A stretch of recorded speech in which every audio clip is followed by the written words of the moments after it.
Why do some wines have bubbles? Welcome back to 3 Minutes About Wine. Why do some wines have no bubbles at all? Some have just a few, while others are intensely sparkling. The answer comes down to two things: how much CO2 is in the wine and where it came from. Let's start with still wines. These are the wines we drink most often, white, red, or rosé. During fermentation, yeast naturally produces carbon dioxide.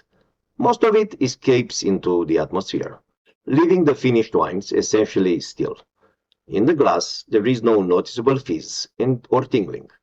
Next, we have lightly sparkling wines, which contain a smaller amount of dissolved CO2. Some wines retain a smaller amount of CO2 produced during fermentation, while others are made to preserve more of that dissolved gas. In the glass, the bubbles are usually delicate, with a gentler effervescence than a fully sparkling wine. Some Vino Verde wines, for example, can have a slight natural effervescence. Then we arrive at sparkling wines, where things get really interesting. Many sparkling wines get their bubbles through a second fermentation.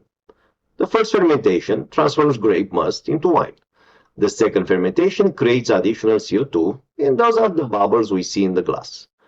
The second fermentation can take place either in a bottle, as in the traditional method, producing very fine and persistent bubbles.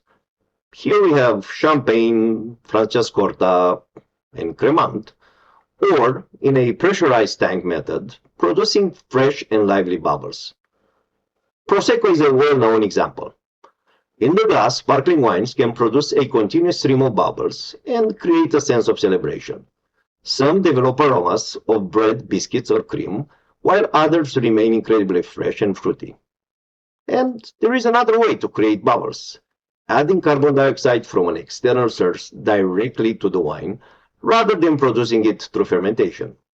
This method is commonly used for inexpensive mass-market sparkling wines.